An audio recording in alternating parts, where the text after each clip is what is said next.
Photo, Amazon Prime Video. Philip K. Dick's Electric Dreams. Safe and Sound Season 1 Episode 6. Editors rating 1 star. Previous. Next complete series coverage. Who boy?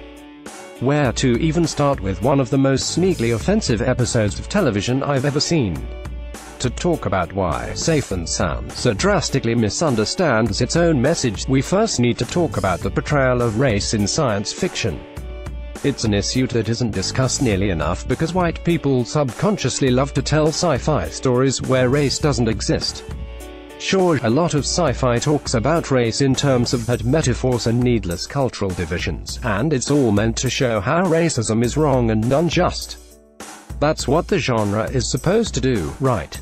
You can't just showcase a portrayal of real-world oppression because that's too on the nose, so it has to be a metaphor. I get the instinct, but it ends up catering to a deeply problematic trend. It indulges the blatant hero fantasy of white people getting to be the ones who are oppressed by larger forces. And that's exactly what this episode does.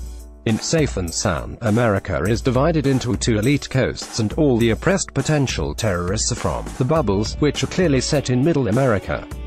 Our heroine, Foster Lee Annalise Basso, is as fresh-faced of a Midwesterner as you can be. This isn't an accident. The episode directly plays with the idea when Foster moves to a fancy city with her mother, Irene, Moore attorney, a political activist who criticizes how everything moves too fast and the people are cruel, and jaded in equal measure. Believe me, there's a totally worthy story to tell about that experience and how it feels to be left out of the cultural cache.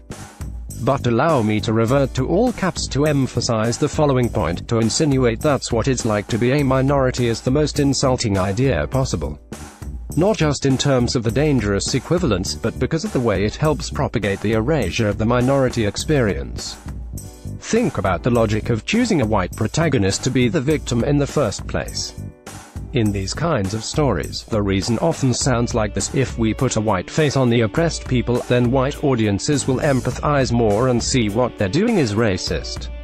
Which is not only faulty logic, the white audience instead gets to feel great because it justifies the suspicion that they're the ones who are actually oppressed, but also backs up the assumption that people cannot feel that same level of empathy when they look at a brown face, which is what racism literally is. And so, a story like Safe and Sound is full of cultural erasure on every level. Not only do you not get to exist in this future, but also your experience is going to be supplanted for our own. And then there's the matter of terrorism, but we'll get to that in a second. Truthfully, the episode is a bit of a mess in general. The Midwesterner in the big city idea is the stuff that works best, particularly when we see how easily Foster gets used by people who think nothing of it.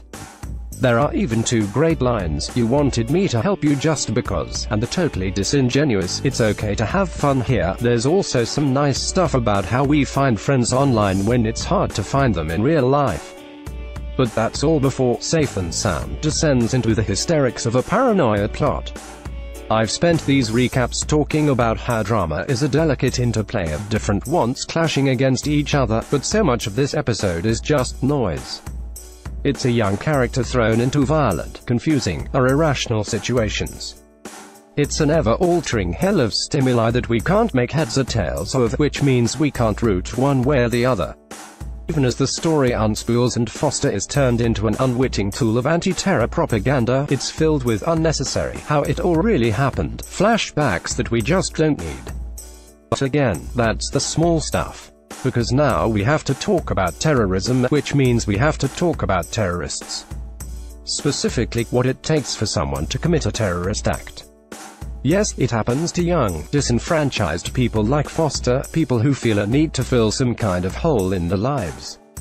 And, yes, are preyed upon by larger forces, bending them to the political design. But the most essential tactic is about getting the terrorist to believe, to belong, to see the way that the ideologues do. This is the most crucial part of terrorism because it requires a person to erase themselves in the name of a larger idea. This is the truth at the heart of any portrayal and understanding of terrorists. When Safe and Sound feeds into the paranoia angle in the way that government stokes fears, it corrupts this notion completely. Foster essentially gets tricked into staging a terrorist attack because she's, like, freaked out and stuff. Not only do I not believe that she would make this final choice, ultimately believing the obvious lie that her mother is an actual terrorist, but also I'm not sure the storytellers totally do either.